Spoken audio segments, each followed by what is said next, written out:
The Boston Celtics are currently the consensus betting favorite to win this year's NBA title. They have the highest projected win total at 54.5. With KD and Kyrie involved in a wild offseason roller coaster ride filled with rumors and public discord, the Celtics essentially look to lock in their current roster, and they're doing that at this point after the KD deal fell through. Last year, they went 51-31 despite a lackluster start to the season, and the Celtics ended up having the highest of highs and just barely missing the apex by 2 games to the Warriors. This team was already a contender, but with their offseason additions, it might have them in the firm driver's seats of the East. Now, we do know Philly had an amazing offseason too, but Philly wasn't what Boston was towards the end of last year. The Celtics added 2 additions that addressed their 2 main weaknesses, all while not really losing a single guy on their team. The Celtics made a massive trade in getting Malcolm Brogdon from the Pacers. Malcolm has proved to be an effective scorer, and Malcolm, the only issue with him has been his availability. In the last 3 years in Indiana, Malcolm's averaged 19 points per game. Again, like I said before, the biggest question mark regarding him is his availability. As I always say personally, your best ability is your availability. Malcolm hasn't played more than 60 games since the 2018 season. With Milwaukee, he showed some flashes and he continued this trend in Indiana, but like I said, his only issue was him getting hurt, and ultimately, despite that being something you can't really control outside of the things you do to take care of your body, it hurts the team regardless how you slice it. Malcolm Brogdon can find a career resurgence, take on less of a score burden, and he's able to stay healthy.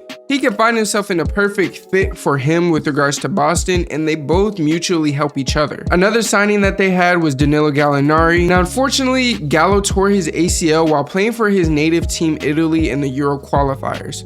Being that this occurred in the summer, he's gonna be looking forward to a late season return. In April 2013, this is the same exact ACL he tore before that caused him to miss that 2013 season. Gallo signed a 2-year, $13.2 million deal, including a player option for next year, which I now fully expect him to accept and exercise and come back due to his injury knocking out majority of his first season with them. The sharpshooting forward averaged 12 points on 38% from 3 for the Hawks, and he was brought in to bolster more depth for the Celtics bench overall. Despite this minor setback, I still expect the Celtics to make some noise in the East. I fully expect Jason Tatum to have a magical season following his amazing 5th year where he's averaged a career best 27 points per game, 4.4 assists, 8 rebounds, all while shooting an efficient 45% from the field. As confident as I am in Jason Tatum to be averaging closer to 30 this year, that confidence doesn't translate as well throughout the rest of the team. I'm still a tad bit unsure on Jaylen Brown, and that's not me saying he's a bad player, he's not a star. I'm not saying any of those things. Jaylen Brown is a dog.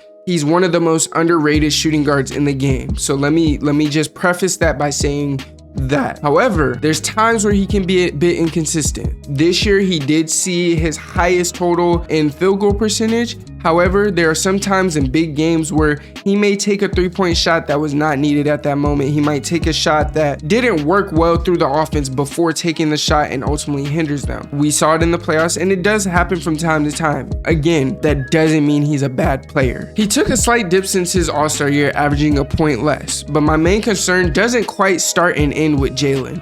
At the end of the day, I know he'll do what's needed for this team and play well within his role. My main concern comes from how he feels within this organization. It's no shock that we saw he was shopped around pretty much all summer, primarily for KD, and I'm not sure if it were for anyone else other than KD, he wouldn't be shopped around. But let's have some perspective and look at it from his shoes. I'm fully aware there are reports that he's handled it well, knowing that at the end of the day, the NBA is just a business. Even Marcus Smart has come out and said he's handling it very well, and Marcus Smart is an outspoken leader on this team. But I'm going to speculate because 1, it's fun, and 2, that's some bullshit. Again, like I said before, the NBA is a business. When you're within the confines of a business, you have to remain politically correct. That was a politically correct answer, and again, it's bullshit. Any athlete, any superstar, whatever you want to call it, they have a chip on their shoulder. They wouldn't be where they are without that chip on their shoulder. So despite Jaylen Brown maybe knowing KD is a better player for him, and probably knowing that that's probably what's best for business, it still does feel an attack on him no matter what. Because as hoopers, as high-level basketball players, especially a guy at that level, he has an ego. everyone at that level has an ego. Now, if I'm Jalen personally, I'm sitting there wondering if the team views me as a vital asset for their future, or if I personally will continue to be a pawn when the next superstar wants to be on this squad. We know until this current CBA agreement expires, it's a possibility that we're going to continue to see players wanting out and forcing their way out because they have leverage over the team. This in turn creates a weird spot for guys like Jaylen Brown, who are stars, but they're not that upper echelon of stars like his teammate Jason Tatum or a Stephen Curry, LeBron James, guys that teams will move the ends of earth to get on their squad. He is a star, but he's not a superstar. At the end of the day, if somebody of that level is available in a trade or available to get, a person like Jaylen Brown is essentially either a vital piece to a contending team or a vital trade piece for a team that wants to become a stronger contending team. We know KD and Kai are sitting tight in Brooklyn for now, so this won't be much of an issue throughout the year. But what about when it's time for JB to leave? Is this something that he'll consider? Is this something that the next year goes wrong for Brooklyn? KD and Kyrie absolutely say, no, we're done, we want out. Is he going to be a pawn again? These are things you have to think about. The Celtics are pretty deep depth-wise, and to be honest, they might have the best bench going 10 deep. I think the most underrated player in the league by far is on this bench, and his name is Peyton Pritchard. He is an excellent spark plug, might be one of the best spark plugs in the league. You have Grant Williams, who is a great defensive player while shooting amazingly from the corner. He reminds me a lot of a PJ Tucker type guy, just of course younger. Then you have Derek White, who ended the year stronger than ever.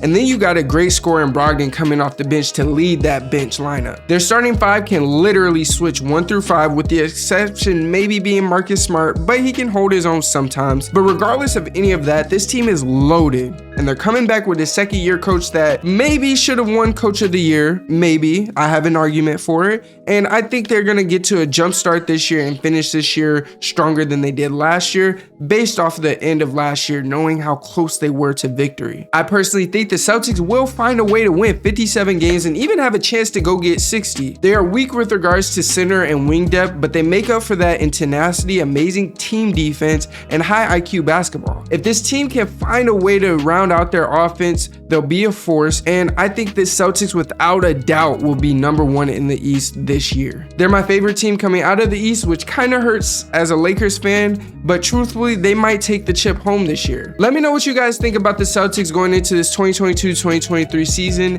If you're new, go ahead and become a part of the gang and go ahead and subscribe for your boy. And if you're not new, let me know what you think the Celtics gonna be like this year. I think they're gonna be nice. If you don't think so, let me know in the comments below. Until next time, it is your boy TB with the greatest suit stories and debates on the tube, and I'm out.